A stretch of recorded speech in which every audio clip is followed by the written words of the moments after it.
Hello everyone, welcome to Sai Sadhas creation. இன்றைக்கி நம்ம வந்து டிஃப்ரெண்ட்டாக ஒரு ப்ரான் கேஎஃப்சி ரெசிபி ரெடி பண்ண போகிறோம். வாங்க அது எப்படி பண்ணலான்னு பார்க்கலாம். இதுக்கு நான் ஒரு 3/4 கிலோ ப்ரான் நல்லா க்ளீன் பண்ணி எடுத்து வச்சுருக்கேன். அதில் கொஞ்சமாக சால்ட் சேர்த்துட்டு ஒரு ஆஃப் லெமன் ஜூஸ் நல்லா புழிஞ்சு விட்டுக்கலாம். பிழிஞ்சிட்டு இது கூடவே பார்த்திங்கன்னா ஒரு 1/2 ஸ்பூன் பெப்பர் சேர்த்துட்டு நல்லா பைண்ட் பண்ணி ஒரு 10 to 15 மினிட்ஸ் நல்லா ஊற வச்சுக்கலாம். இது எந்த அளவுக்கு நல்லா ஊறுதோ அந்தளவுக்கு நல்லா ஜூஸியாக இருக்கும். நல்லா மிக்ஸ் பண்ணி ஊற வச்சு ஒரு ஓரமாக எடுத்து வச்சுக்கலாம். இதுக்கு ஒரு 2 முட்டை உடைச்சி சைடில் பீட் பண்ணி ரெடியாக எடுத்து வச்சுக்கலாம்.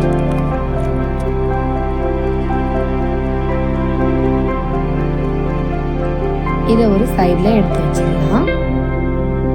நெக்ஸ்ட் இதுக்கு ஒரு பவுடர் ரெடி பண்ண போகிறோம். அதுக்கு ஒரு பிளேட்டில் 50 கிராம் மைதா மாவு சேர்த்துக்கிறேன்.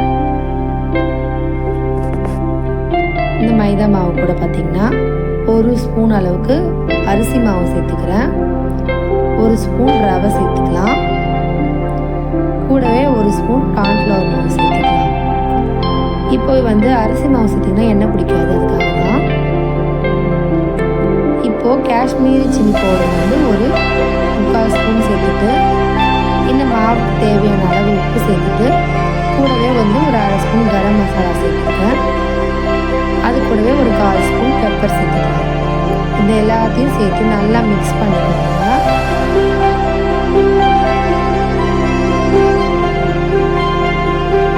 எந்த அளவுக்கு நல்லா மிக்ஸ் பண்ணி பைண்ட் பண்ணுறோமோ நல்லா மிக்ஸ் பண்ணி இதை எடுத்து ஊற வச்சுக்கலாம்.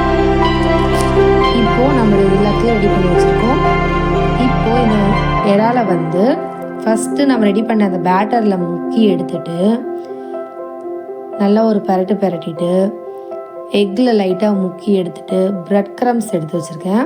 அந்த ப்ரெட் க்ரம்ஸில் நல்லா கோட் பண்ணி இந்த மாதிரி எடுத்து ஒரு பிளேட்டில் நம்ம வச்சுக்கலாம்.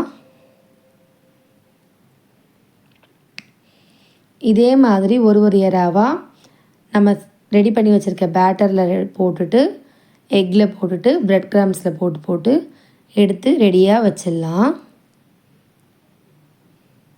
இதே ப்ரொசீஜர் தாங்க, சிம்பிள் தான். இந்த திங்ஸ்லாம் நீங்கள் ரெடி பண்ணிட்டீங்கன்னா பிரட்டுறதுக்காக ஒரு 10 to 15 மினிட்ஸ் ஆகும். இது எல்லாத்தையும் ரெடி பண்ணி இப்போ போட்டு வச்சு வச்சுருக்கேன். ஒரு பேனில் கொஞ்சமாக ஆயில் சேர்த்து நல்லா காய வச்சுருக்கேன். இதில் இந்த ப்ரானை ஒன்றா போட்டு நல்லா டீப் ஃப்ரை பண்ணி எடுத்துக்க போகிறோம்.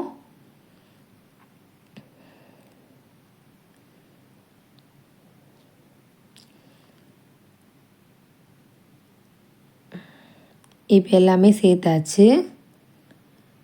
இப்போ ஒரு சைடு நல்லா வெந்ததும் இன்னொரு சைடு நல்லா குக் பண்ணி எடுத்துக்க போகிறோம்.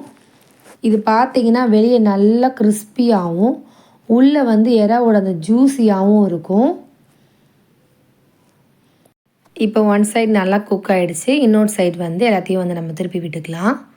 திருப்பி விட்டுட்டு நல்லா டீப் ஃப்ரை பண்ணி எடுத்துக்கலாம். இப்போ குழந்தைங்க யாராவது சாப்பிட மாட்டுறாங்க அப்படின்றவங்களுக்கு இந்த மாதிரி பண்ணி கொடுங்க, கண்டிப்பாக சாப்பிடுவாங்க.